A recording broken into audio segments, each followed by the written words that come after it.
Good afternoon, everybody. I'm Pam Lack. My pronouns are she, her, hers, and I'm the digital humanities librarian and at San Diego State University, where I direct our DH Center in the library and co-direct our campus-wide DH initiative. And today we're going to be doing the second part of our DH Pedagogy workshop series, focusing on assignment design. Give it just a moment. And before I forget, I'm going to put some links in chat that will help you through this session.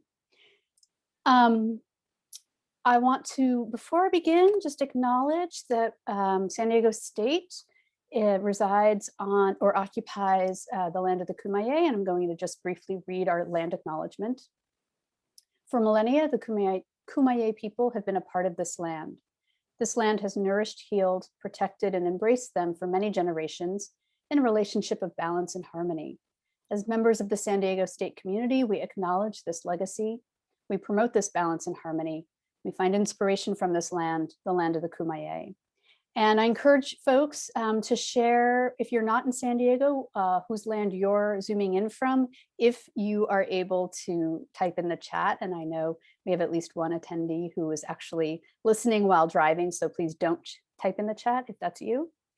And for those of you who are new to the Digital Humanities Center, of which I think maybe nobody here is, I just want to welcome you to the virtual DH Center. We've been operating virtually for just over a year now since the initial closure due to the pandemic. But we are the physical hub and home for the DH initiative. We're located in the bottom of the library dome, we were designed and created as a place to explore, experiment, but also critique the digital. And we actually are a flexible space that de-emphasizes technology in favor of human connection. So if you were to come in the space and someday when we reopen our doors, you'll be able to, you'll see that there's actually minimal technology. We're really trying to emphasize human interactions in a digital age. Actually, this is our last virtual event of the academic year, but we've recorded almost all of our activities from the year, and you can explore those at our TeachDH website. The link is in chat. So as I mentioned at the beginning, this is actually a two-part workshop series, but the two parts of the series are somewhat independent of each other. So in the first part a couple weeks ago, we did a broad high-level introduction to DH pedagogy, focusing on some approaches and tools, and walking through a worksheet in getting ready to engage in digital humanities pedagogy. And today we're going to do a deeper dive into assignment design with an emphasis on aligning to our learning outcomes, scaffolding the learning, and assessing the learning.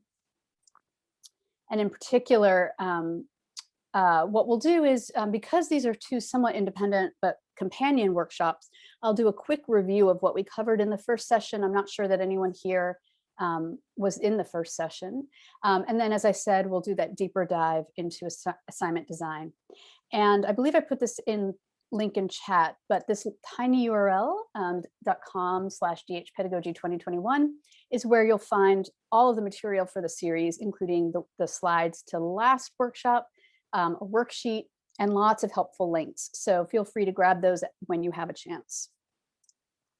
Okay, really quickly, I just want to do a very quick recap of the first session for folks who weren't in the Zoom room two or 3 weeks ago, or 1,000 years ago, whenever it was we had the first session.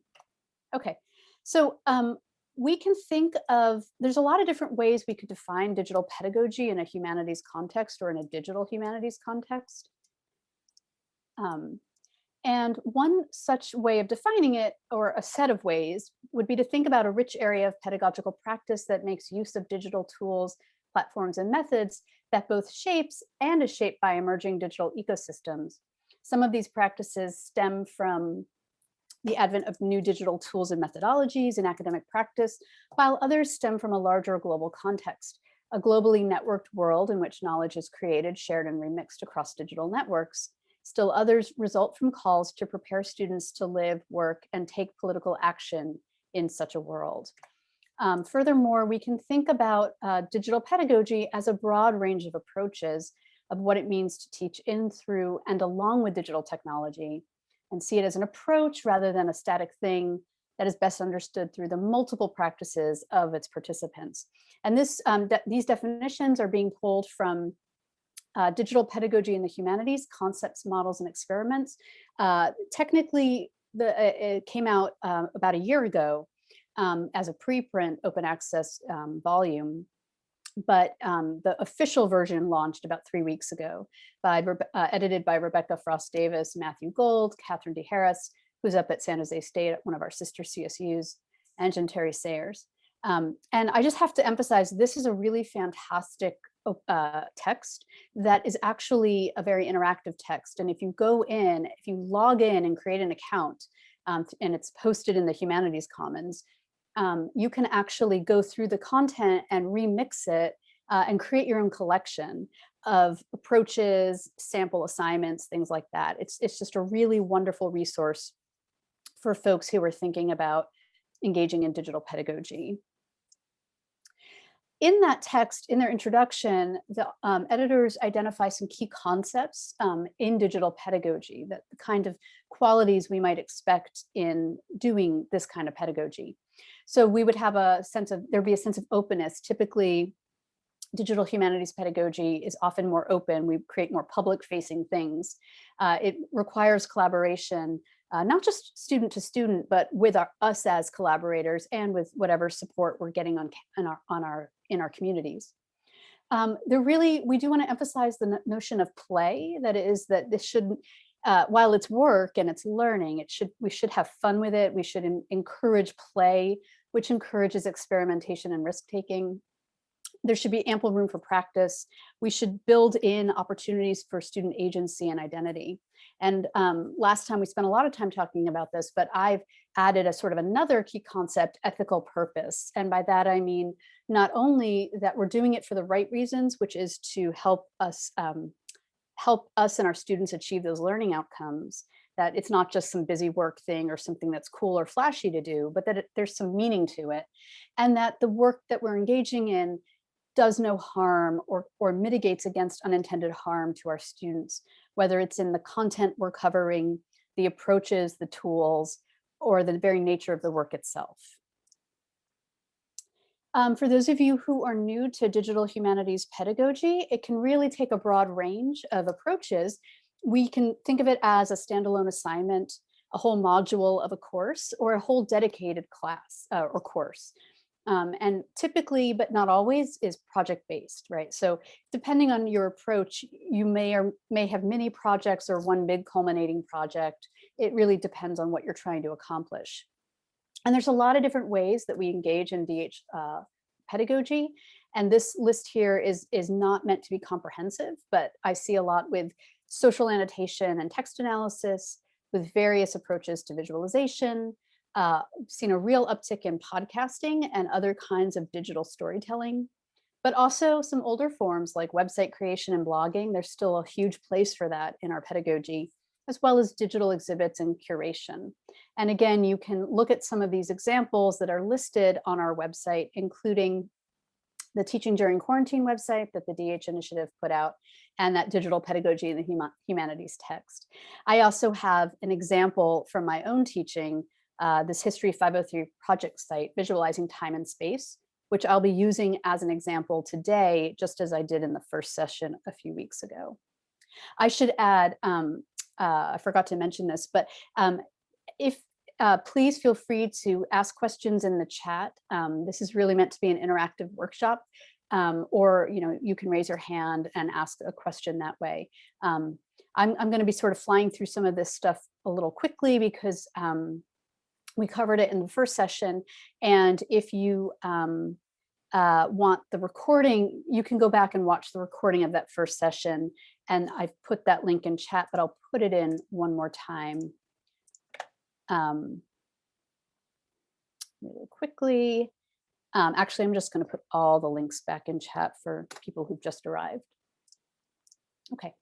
Again, as we talked about last time, I've just gathered a few sampling of tools based on different categories of approach. Again, not a comprehensive list, just something to get you thinking. with links to other resources as well. Okay. Again, last time we spent the bulk of the time thinking about sort of how it is we go about preparing for digital humanities pedagogy, what kinds of things we need to be thinking about.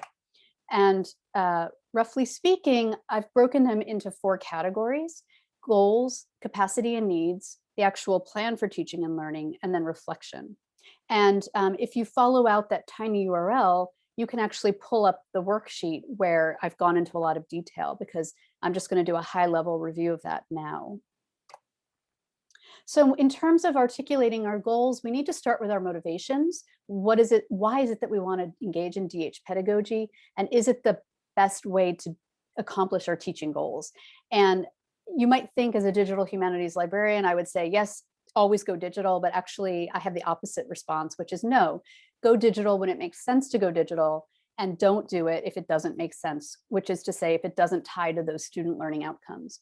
So in thinking about our motivations, we also need to think about our expectations for ourselves and for our students. What is it I think I'm going to be doing? What is it I expect them to be doing? And again, making sure all of that is directly tied to our learning outcomes. If we can't make a very direct and clear link to the student learning outcomes, I would encourage us to rethink our motivations and expectations a little bit. Then we need to think about capacity and needs, starting with our own experiences. So thinking about your own knowledge and experience with digital technologies, where you might need to fill in gaps in your own experience. I really love it when I work with professors who say that they don't feel comfortable asking their students to do something that they themselves can't do. So thinking about that and thinking about how to gain those experiences. And then really importantly, we need to be very honest with ourselves about our capacity. With all the things we've got going on, digital pedagogy, especially if you're new to it, takes a lot more time than other forms of pedagogy might. And so thinking about all of your research commitments, your service commitments, your life, especially with the uncertainty of the fall in terms of when we sort of return to a pre-COVID normal, whatever that looks like, thinking about all the things you've got and being really honest about how much time you have for a new approach.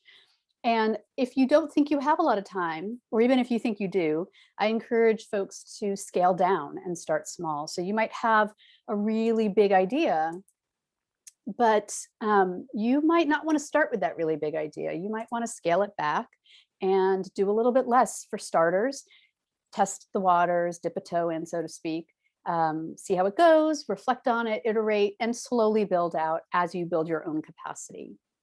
And then from there, thinking about what it is you have and what it is you need in terms of teaching materials, in terms of technology, in terms of other kinds of resources. So for instance, if you want to do a digital exhibit, is there content that's already digitized for that digital exhibit for your students to work with? If not, how are you going to get that? And thinking about, how it is you're going to get that. So the areas of support you need. So for instance, do you need someone like a DH librarian or an instructional designer to come into the class and support it?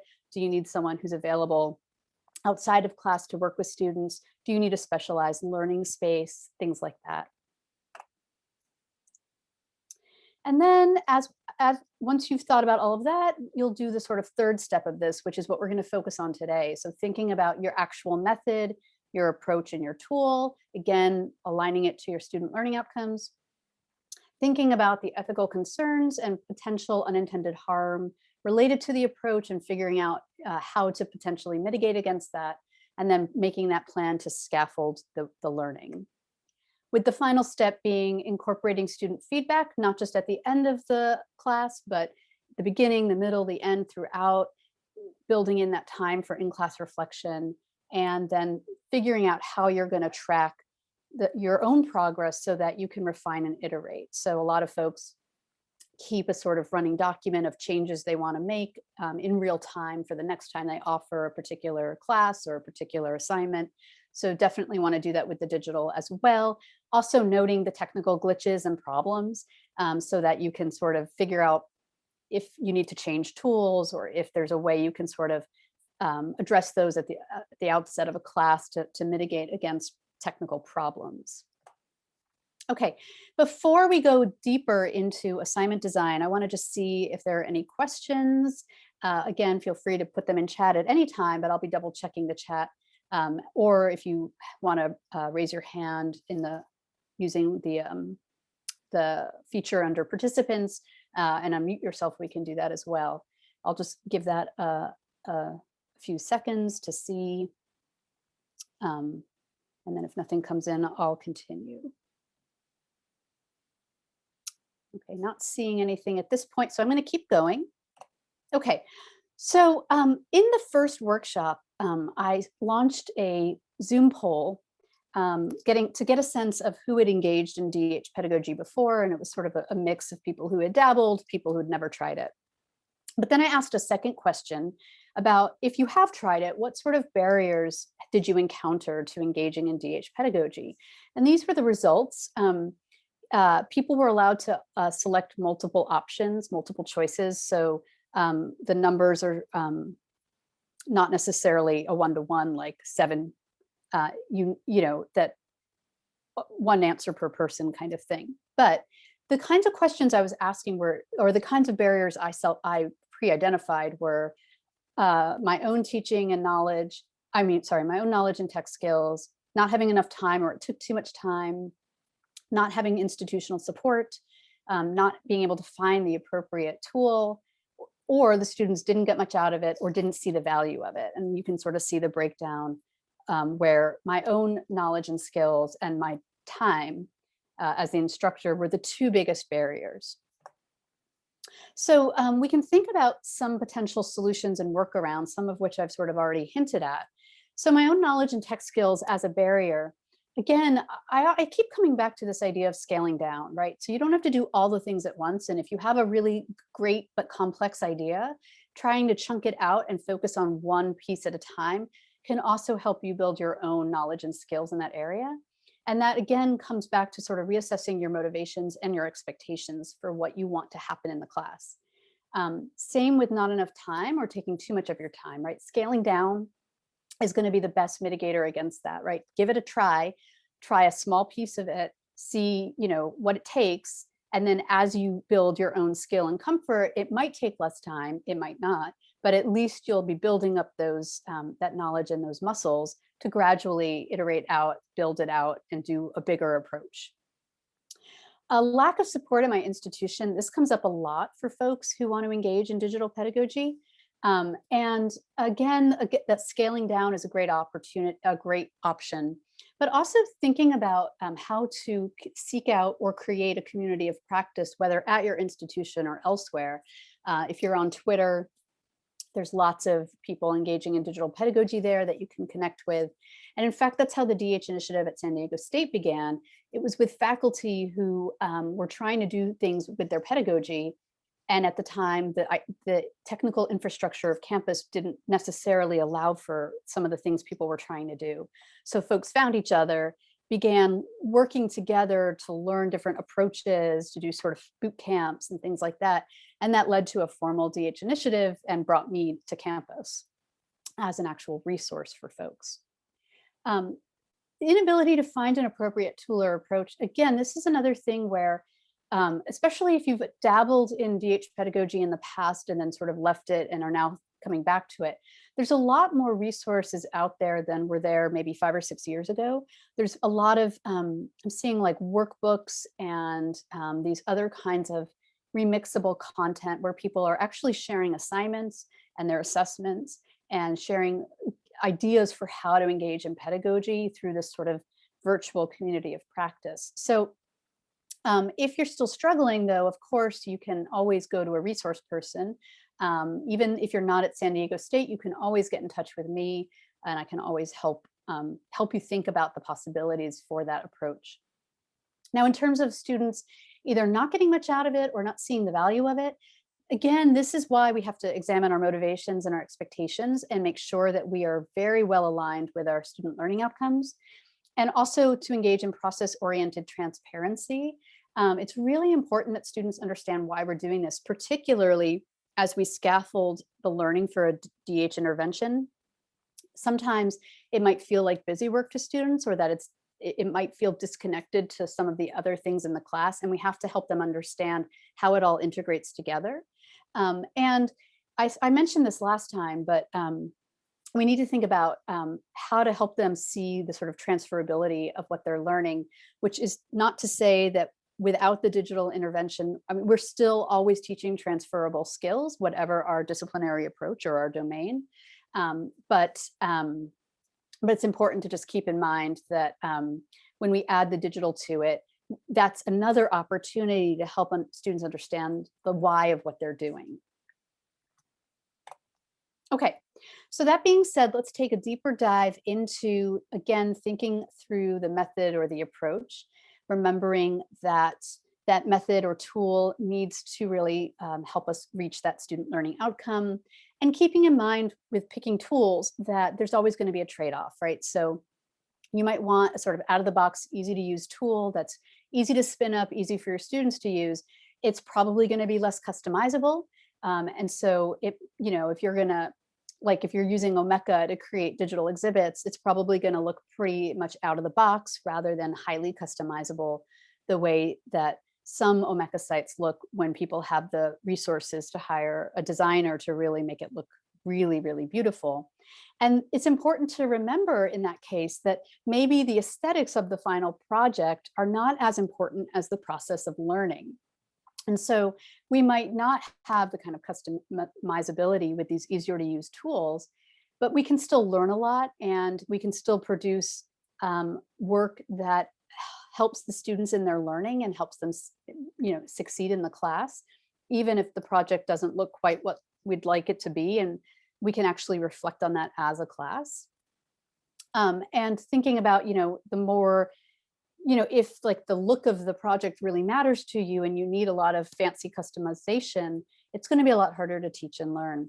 And it's really interesting. Yesterday, we had a public event on digital theater, decolonizing Shakespeare in South African schools, where the speaker was talking about using performance to teach very particular things, but the end goal wasn't like a polished performance. It was learning through embodiment how to talk about certain issues, about Shakespeare's place in the curriculum, but also making the themes in Shakespeare relevant to students' lives, things like that. It's a really awesome talk, by the way, if folks want to go back and watch it. It's posted on our Teaching During Quarantine website.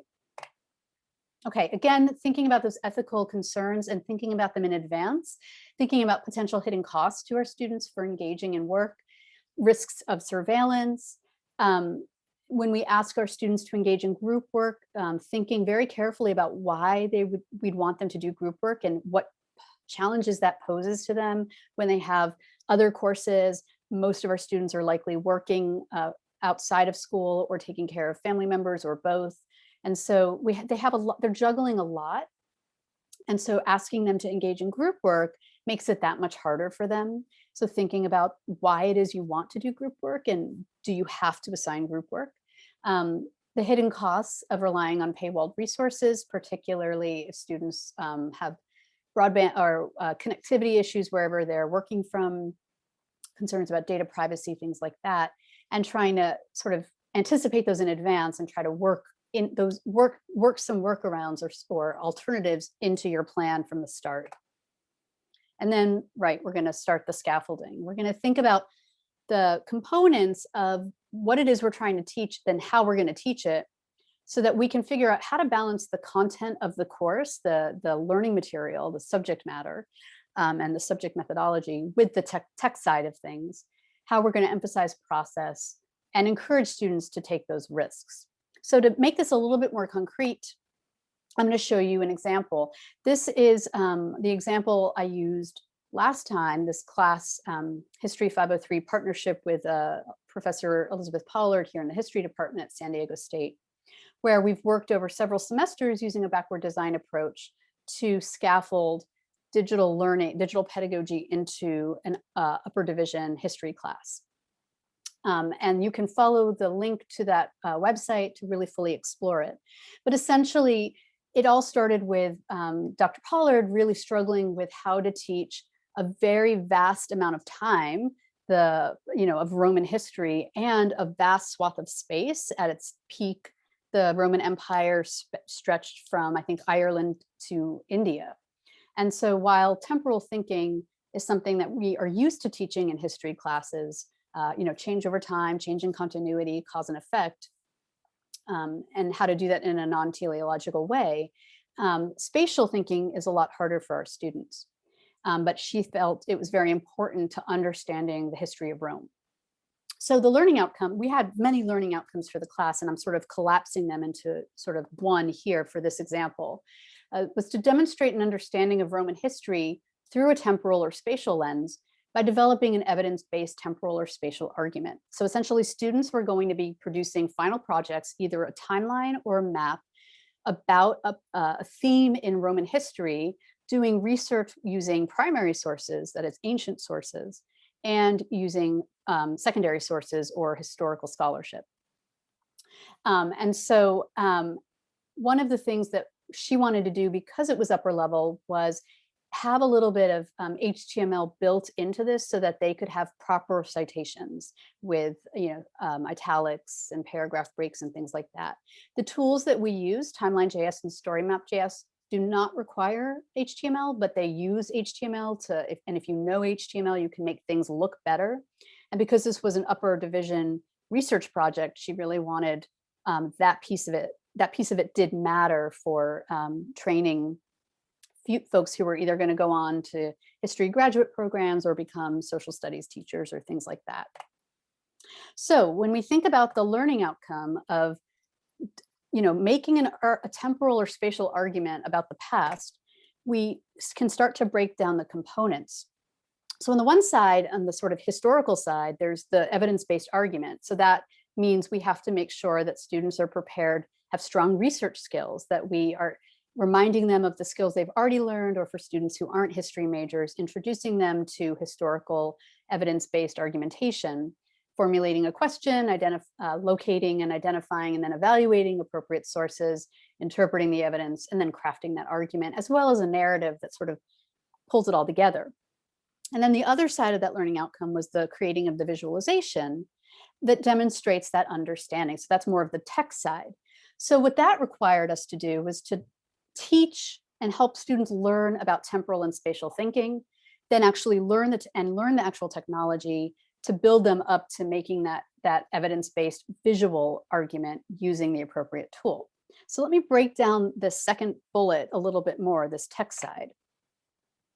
So what that really looks like is two sort of major areas where we have to introduce the tools and technology, and where we have to give students enough opportunity to practice them so that they can work up to a final solo project worth, I can't remember how much it was totally worth, but a good chunk of their final grade. So in terms of introducing the tools, we started with the building blocks of HTML.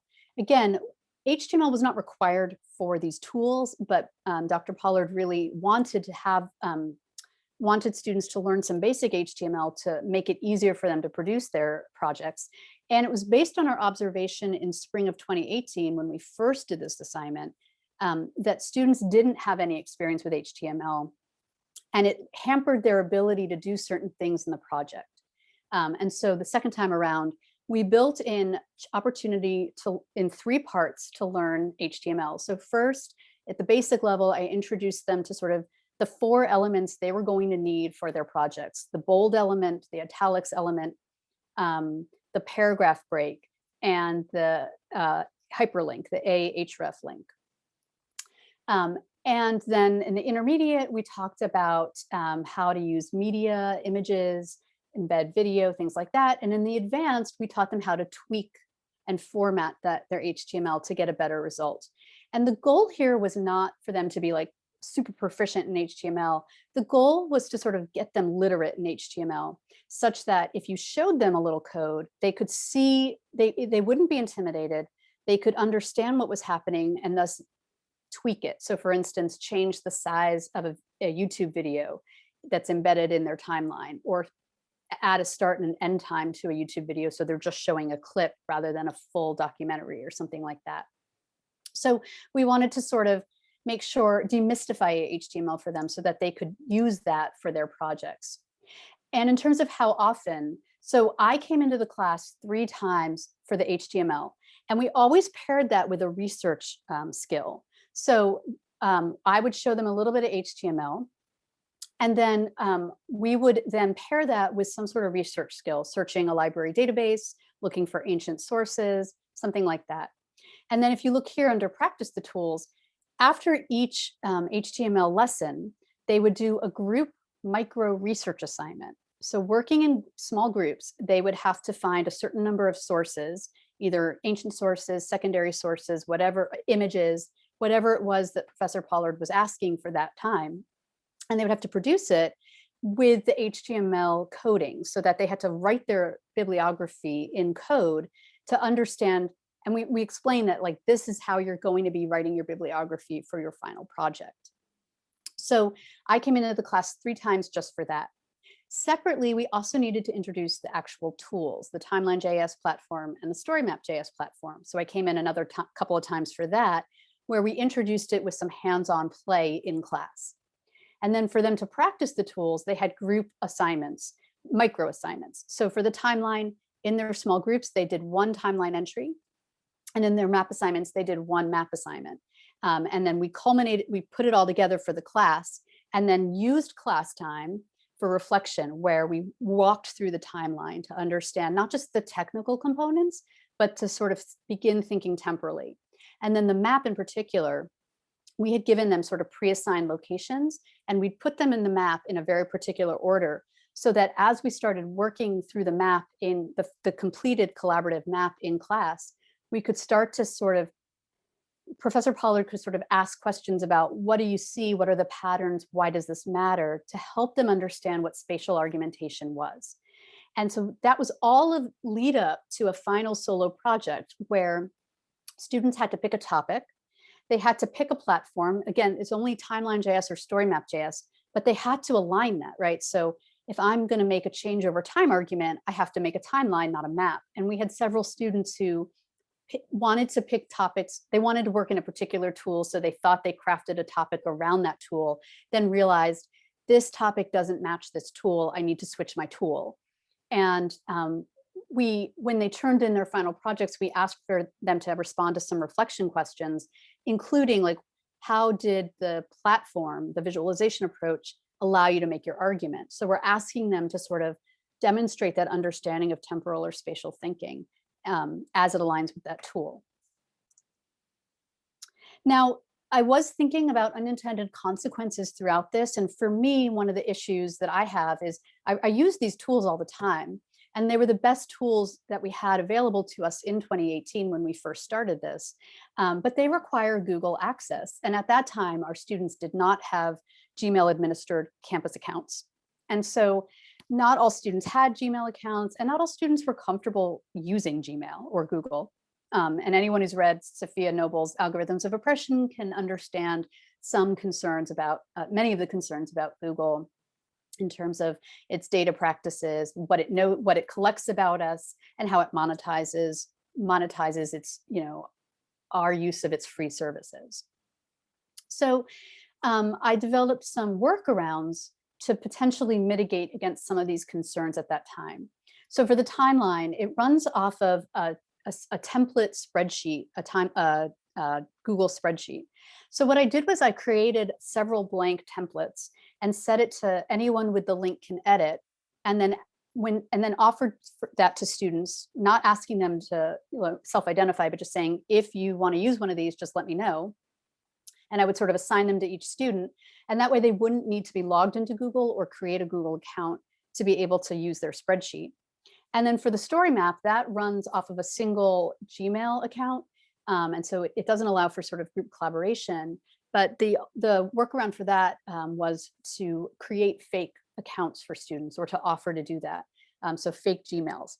Now that our students are sort of forced into the Gmail environment, this is a little bit less of an issue. But I use it as an example to sort of talk about, how to mitigate against those unintended consequences.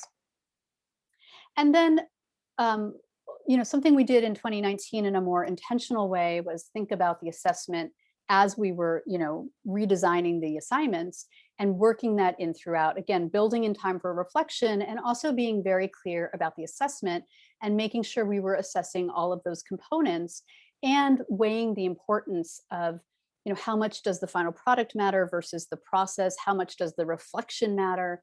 How are we going to reward experimentation and risk taking?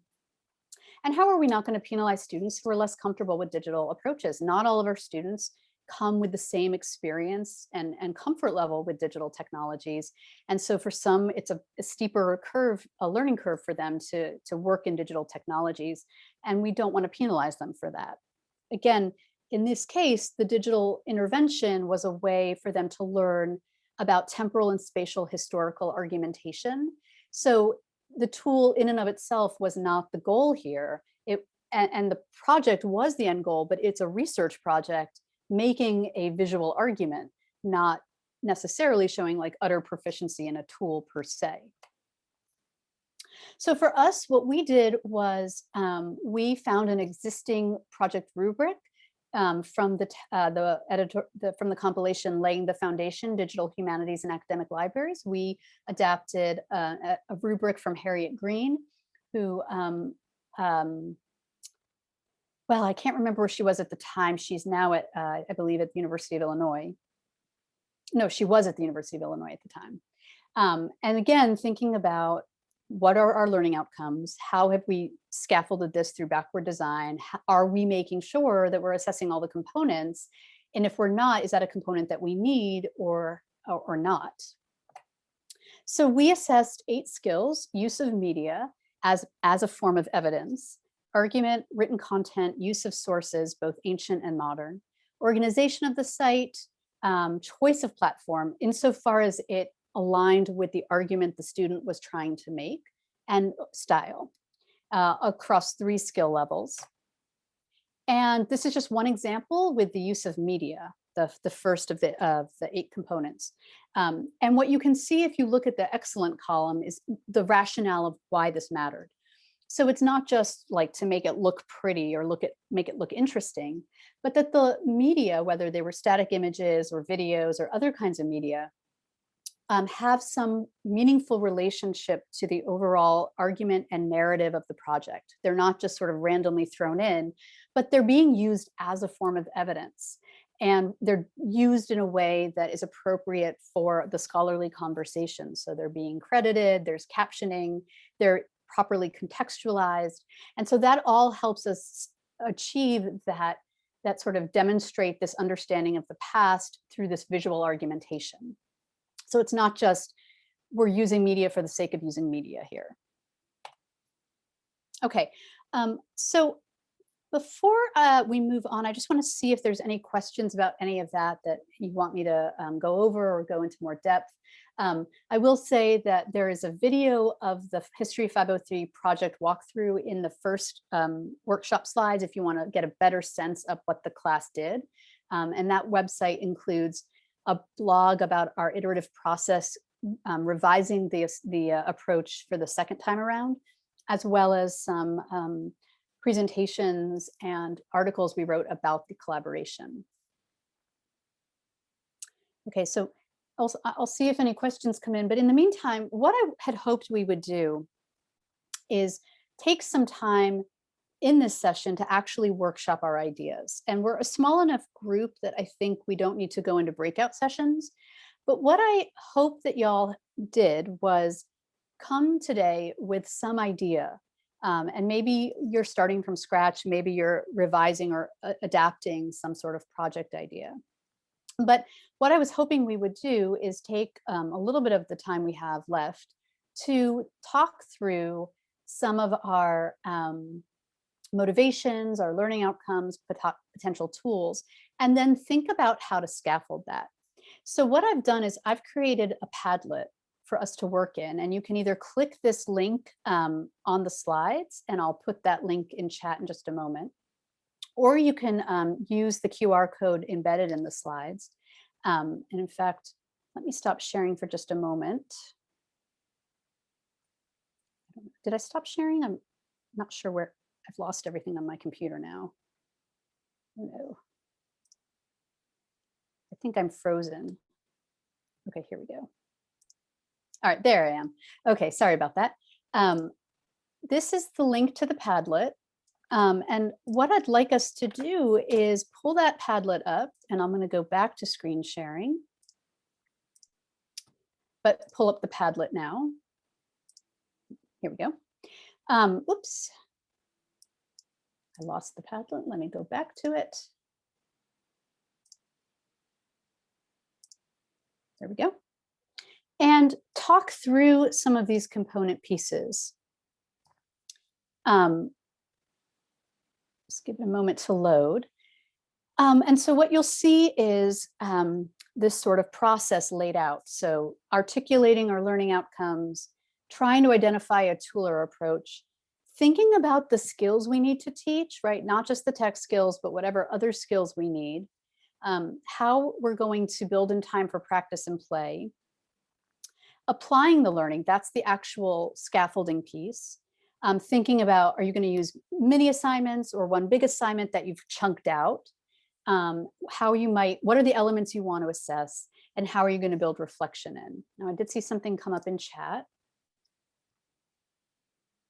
You should not need an institutional subscription. If you go into this Padlet, the link should just work. Is that not the case? Oh, it works. I was just wondering if we wanted to make them for our classes or. Yeah, that's a really great question. I didn't even research that. I logged in through my SDSU email, and it said I had a certain number of free Padlets. I'm not sure if we do have an institutional subscription. That would be a question for Instructional Technology Services, or ITS. And so Crystal, I can try to get that answer for you. I'm actually meeting with them next week, so I can ask. Oh, fantastic. Thank Yeah. you. Yeah, I don't use Padlets that often. I kind of forget that they're there, but it's actually a really great resource for this kind of brainstorming. And essentially what you can do is you can just go and add comments under each column, each block. I believe I set it up so that you can add anonymous comments, so you don't have to include your name. But I thought we could just take a little time and either talk through this. So one option is we can just go around the Zoom room and share our ideas and then workshop them together. Or if you want to do that sort of on your own in the Zoom together. And depending on how we do this, I might stop the recording. And I don't know if folks have a preference or not.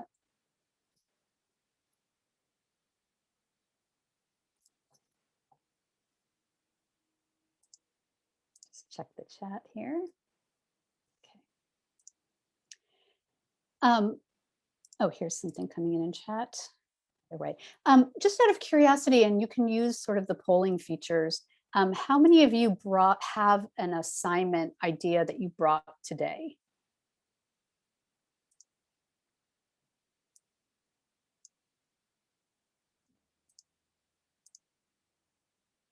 Okay, so at least one of us does.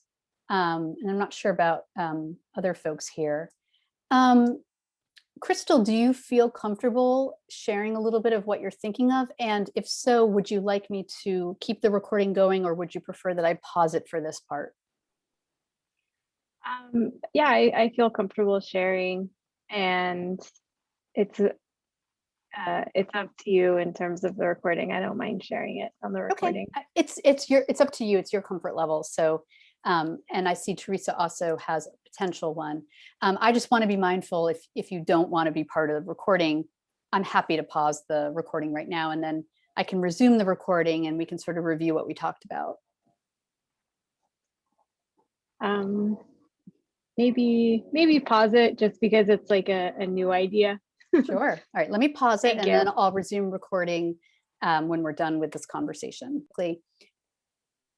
Okay, so we've had a little bit of time to talk about some of our ideas, and unfortunately we've run out of time, but I've put my email in the chat, and it's in the slides as well. So please do feel free to reach out to me. I'm happy to do a more one-on-one in-depth workshop with whatever your assignment idea is.